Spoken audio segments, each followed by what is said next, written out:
Today, I'm going to share the darkest day of my life. But before I do that, I want to ask, has anyone ever felt just a little bit tired at all this year? Raise your hands if you have. Got some yeses there. Me too. Has felt a little bit stressed at all this year? Again, just a little bit. Raise your hands if you have. Getting some yeses there, and me too again. So did you know that stress can be turned on by thoughts alone? I'm an active entrepreneur, and this entails presenting in front of larger audiences around my social media and digital marketing programs. I'm also a perfectionist. I love to please people, and I love to say yes to too many things. I also love to work.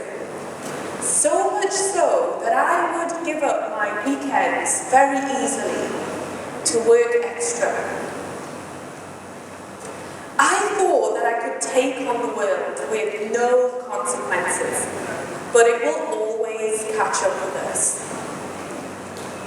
I really think that my perceptions and beliefs around tiredness and stress in the past was completely distorted. Today I have a different perception. And today I would like to change yours. So going back to the 10th of January of this year, I was sat having a lovely coffee just before I was presenting in front of a large audience. This part of my job I find so fulfilling because I can share my knowledge and help a lot of people along the way. But then it hit me. Tiredness, like never before. I really didn't know what was happening. And I just kept thinking, how am I gonna cancel? Remember, I'm a people pleaser and a perfectionist, and I didn't want to do that. Somehow I got the strength together and I did the presentation. But I left straight afterwards. I got an Uber home and I crawled into bed just before my eyes closed. The next morning I woke up and I actually couldn't move out of bed. I felt completely paralysed. Whatever was happening, it was happening at such a fast rate. I knew I had no power over what was happening. My body had shut down and my immune system had shut down. Little did I know that that day was going to be the change of my life forever. Again, I got the strength together somehow, every last piece of energy that I had, and I called an Uber and I got to the closest clinic very quickly. I had tests all that day, and these tests went on for the next 2 months or so. And it became apparent that I have an autoimmune disease. Now, I hadn't even heard of what an autoimmune disease was. I knew it was about time I found out though. So, whilst I was prescribed really strong medication over those 2 months, there was something in my gut and my instinct telling me to go down the natural recovery route and not take those high intense medications. So after doing more research, and what I was experiencing was symptoms after a consultation consultation with NHS UK around flu-like symptoms, fatigue, and arthritis. I was also experiencing all over chronic body pain, skin adhesions, periods of heightened anxiety, and depression. We can't change who we are or become the person we want to be if we stay the same. And I knew that I needed to do something else. So I tried everything. I tried homeopaths. I joined support groups, online communities. I spoke to family, friends, doctors, and clinics. I knew that there was more that I needed to do. So I did, after that research, I found out that ME could follow after an autoimmune disease. Now, what is ME? This is what ME is, and I'm not even going to attempt to pronounce it. But it's also known as chronic fatigue syndrome, and TAT, being T-A-T-T, which means tired all the time. It is a severely disabling condition, and if it's not tracked correctly with self-care, nutrition, it can actually be irreversible forever. So, what is ME? ME can start as early as teens, sometimes even younger. It can make it extremely hard for anyone to cope with. Women are 2 to 4 times more likely to be diagnosed with ME over men. It can make it hard to do all those daily tasks that we all take for granted, like making a cup of coffee or dressing. Gulf News stated that if it takes more than 8 minutes to fall asleep, that actually isn't a sleeping disorder, it is fatigue. And the Royal Institute of Medical reports stated that 2.5 million Americans alone suffer from ME, and they haven't even been diagnosed. So I'm a half British, half Czech girl, and I love to have a cup of tea, especially with milk in it.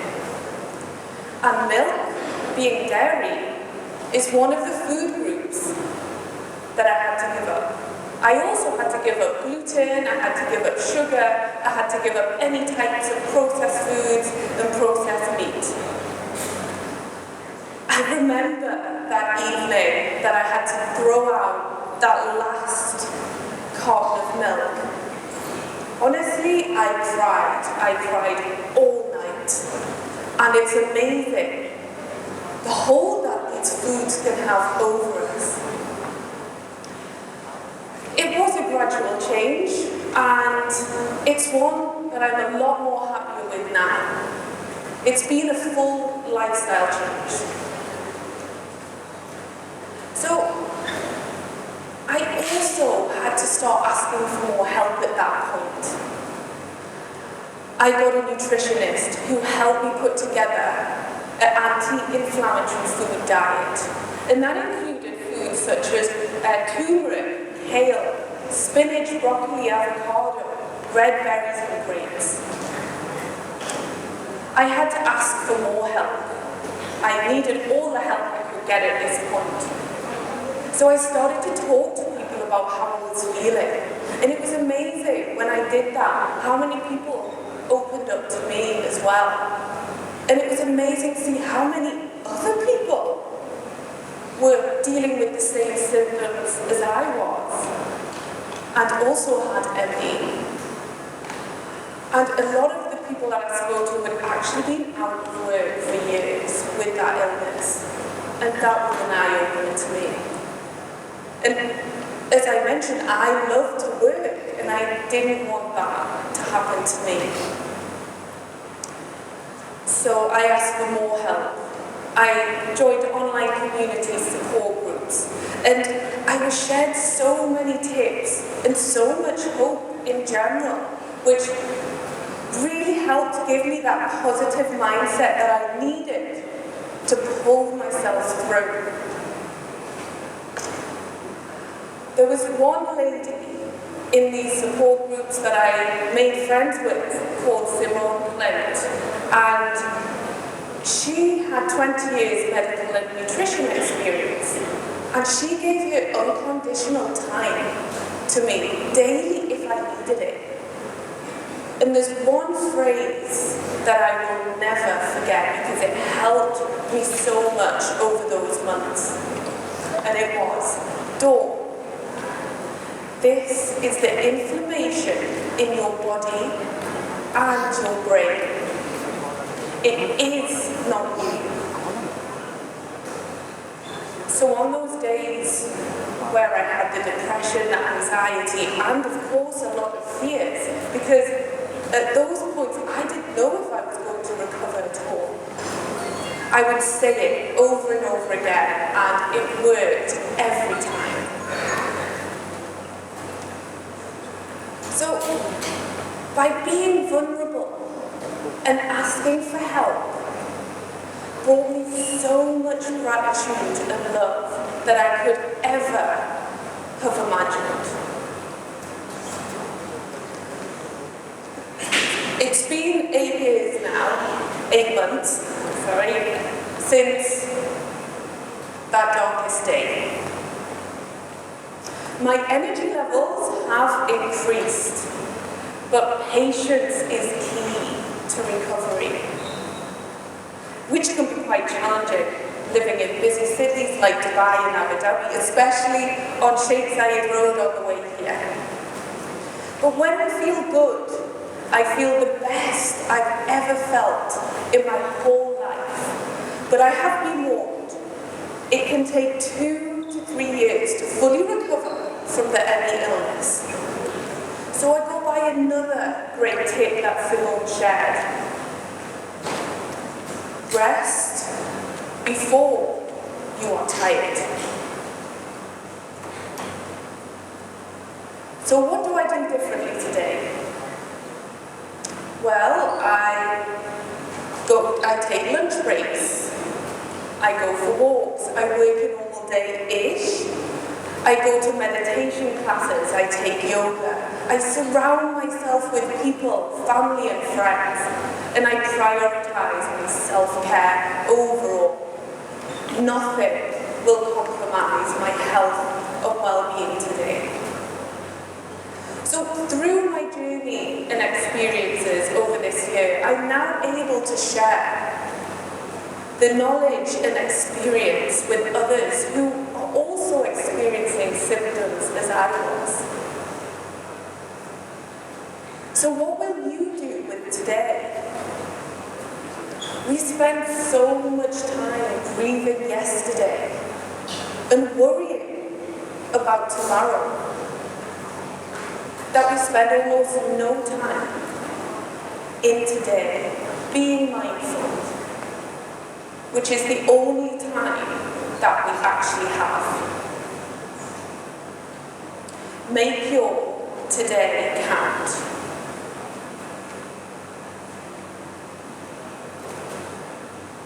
Thank you.